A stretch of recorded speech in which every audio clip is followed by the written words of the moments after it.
kembali lagi di Dialog Lintas Zaman dengan aku Atta Hisani Fatihah dan Aku Cindy.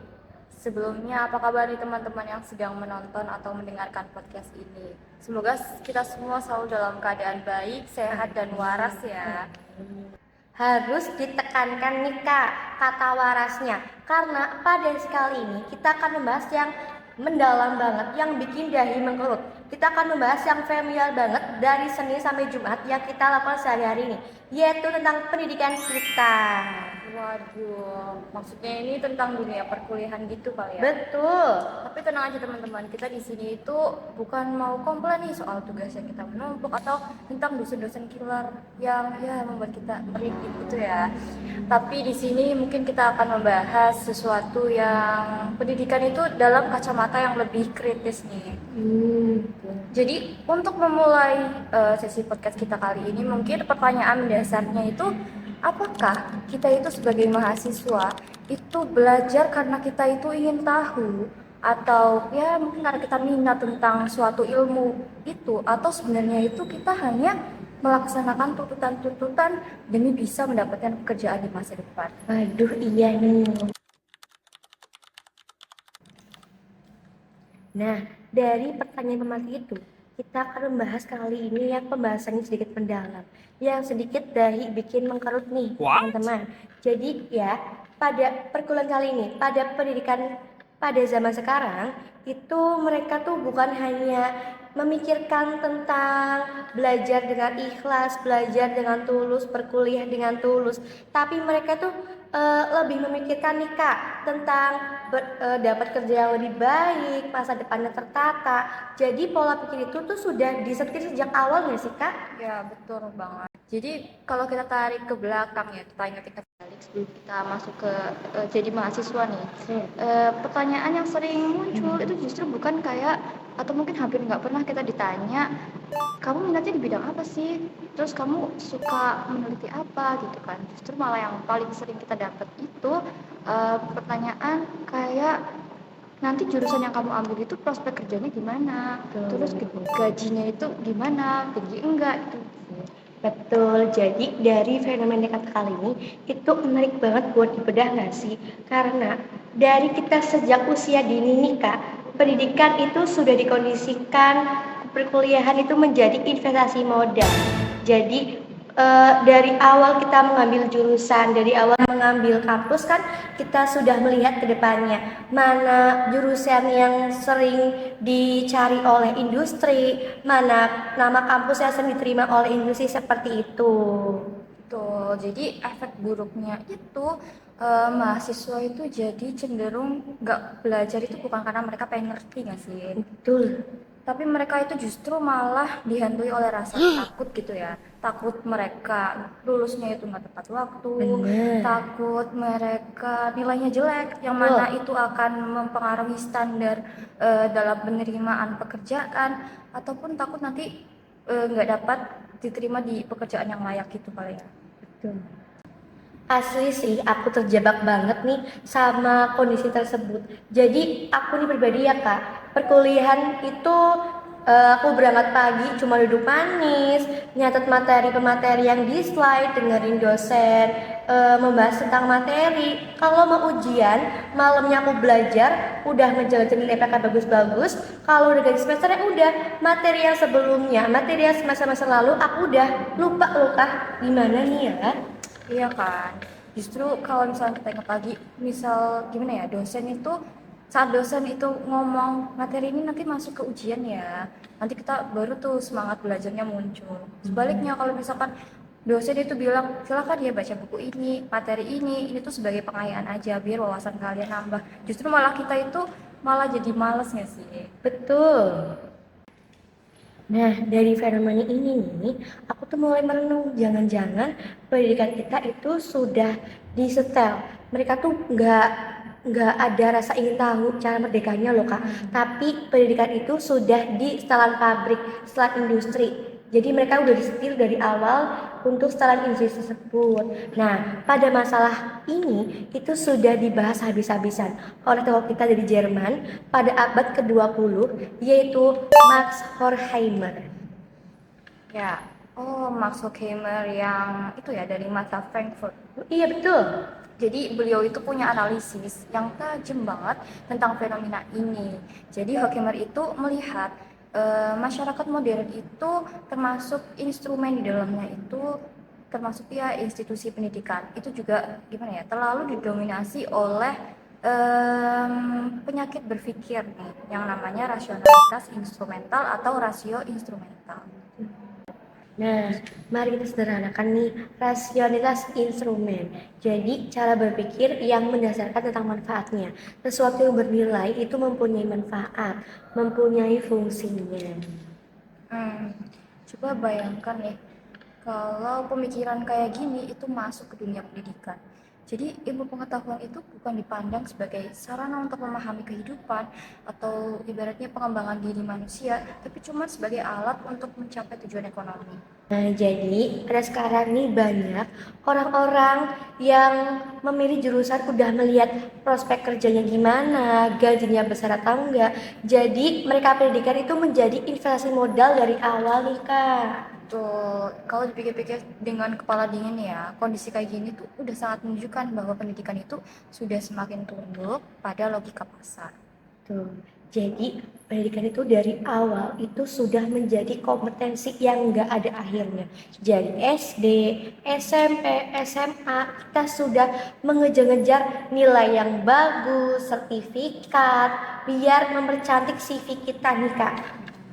Ya, akibatnya banyak orang itu nggak lagi menikmati proses belajar mereka.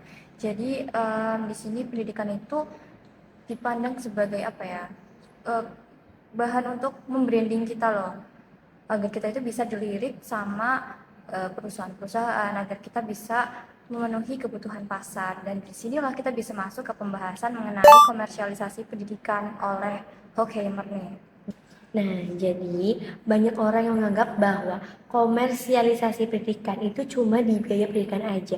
Tapi secara teori kritis itu maknanya jauh lebih luas dong, Kak. Ya, betul. Jadi Horkheimer itu memandang bahwa komersialisasi pendidikan itu ketika pendidikan itu justru malah mengadopsi seluruh logika industri secara penuh gitu loh. Dan di sini dampaknya pendidikan itu hanya dipandang sebagai bahan dagangan atau komoditas, kemudian kampus itu dipandang sebagai perusahaan ataupun pabrik ataupun korporasi, dan mahasiswanya justru malah dipandang sebagai produk ataupun apa ya barang dagangan yang akan dipersiapkan untuk pasar kerja. Jadi mahasiswa yang udah mengeluarkan biayanya mahal-mahal buat pendidikan, mereka juga udah di setel dari awal. Mereka harus membalasnya dengan ekonomi.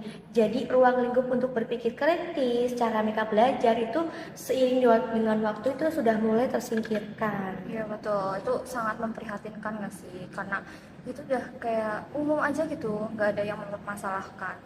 Itu. Padahal nih ya, tujuan pendidikan itu memanusiakan manusia dan menjadikan manusia merdeka dari secara intelektual maupun dari moralnya juga.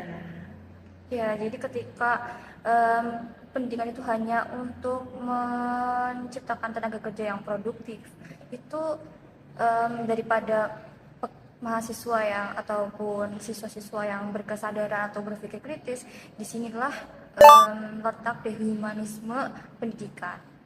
Nah, menurut Max Horkheimer ini, jadi manusia itu sering banget tunduk dari logika efisiensi dan ekonominya. Jadi kita kan sering memandang orang-orang dari nilai dan IPK-nya. Benar, jadi akibatnya itu banyak orang yang apa ya menghargai dirinya mereka itu dari angka-angka tersebut saja gitu. Jadi misal ada mereka mendapat nilai buruk ataupun mendapat IPK yang rendah, mereka menganggap itu sebagai kegagalan pribadi. Jadi kan kita kan memiliki potensi dan cara berkembang berbeda. Tapi pada standar pendidikan kita ini itu kita harus dipaksakan mengikuti standar yang ada nggak sih Kak? Betul. Jadi bagi mereka yang nggak bisa mengikuti standar tersebut ataupun yang nggak mau mengikuti standar tersebut, mereka itu seringkali dilabeli sebagai produk gagal. Nah karena itu Horkheimer itu berpendapat bahwa manusia modern itu sebenarnya itu tidak sepenuhnya bebas gitu. mereka itu justru malah dikendalikan, entah itu cara berpikirnya mereka ataupun pilihan hidupnya mereka dari sistem dan juga pasar. Ya. Jadi kan kita kan mempunyai kebebasan nih untuk memilih jurusan, pendidikannya, prodinya. Tapi kita kan dituntut oleh ekonominya.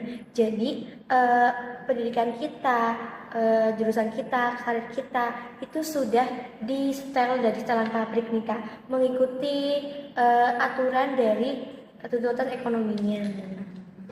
Iya betul. Jadi pendidikan di sini itu kesannya jadi seperti menjinakkan kesadaran kita untuk masuk ke sistem ekonomi. Di sini itu daripada membuat kita itu memahami diri kita maupun dunia luar secara kritis gitu. Ya, namun kita tuh tidak bisa menyalahkan sepenuhnya sikap pragmatis karena kan kita manusia ya. Kita butuh pekerjaan, kita butuh penghasilan buat meneruskan hidup kita. Betul. Nah ya perlu digarisbawahi nih. Menurut teori kritis Horkheimer, beliau itu tidak pernah melarang manusia itu untuk berpikir realistis seperti tadi. Jadi ya nggak apa-apa gitu. Misalkan manusia itu berpikir pendidikan itu untuk mempersiapkan untuk bekerja gitu. Karena memang pendidikan itu dasarnya ya untuk menyiapkan keterampilan mereka untuk bekerja nanti gitu. Nah, masalahnya muncul nih ketika pendidikan itu sudah diatur dari awal sebagai pencetak tenaga kerja dan aspek-aspek kemanusiaan lain itu seringkali diabaikan. Ya betul. Jadi ketika pendidikan itu cuman berorientasi sama pasar kerja gitu, kita justru malah akan kehilangan hal yang sangat berharga dan hal yang fundamental gitu. Seperti kita akan kehilangan empati sosial, kehilangan kemampuan berpikir kritis, kehilangan keberanian untuk menanyakan ketidakadilan dan juga rasa ingin tahu yang murni. Karena itu dari teori Max Horkheimer ini itu menegaskan bahwa pendidikan itu ada ruang emansipasi atau kebebasan dari diri kita sendiri. Jadi teori-teori itu tuh bukan hanya dihafalkan di ruang kelas saja. Tuh, jadi ilmu itu atau teori-teori yang tadi dipelajari itu harus digunakan untuk memahami realitas sosial yang di luar, seperti membaca ketimpangan dan mengkritisi sistem yang mungkin tidak adil.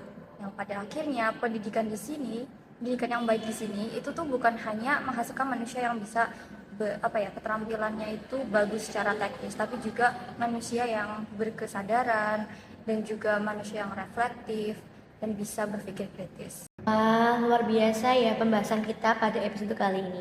Nah, nggak terasa juga kita udah ada di penghujung pada episode kali ini nih Kak. Ya betul, tapi sebelum kita benar-benar pamit dan menutup perjumpaan kita di hari ini, kita mau meninggalkan pertanyaan reflektif nih yang cukup mungkin mendalam buat teman-teman untuk dipikirkan kembali. Ya. Nah, jika sistem dan lembaga pendidikan ini sudah ternyata lebih banyak untuk mendikte dan mengarahkan kita hanya untuk memenuhi kebutuhan dari pasar industrinya nih, apakah kita di sini tuh sebenarnya masih benar-benar belajar untuk memahami dunia dan tumbuh menjadi manusia yang utuh dan merdeka? Atau jangan-jangan kita udah mengantri nih di dalam barisan untuk menjadi sistem-sistem atau menjadi robot-robot pada sistem industri kali ini. Iya, silahkan tuliskan argumen dan opini kalian di kolom komentar. Dengan aku, Adria Cani Fatihah. Dan aku Cindy. Sampai jumpa di lain waktu. Bye.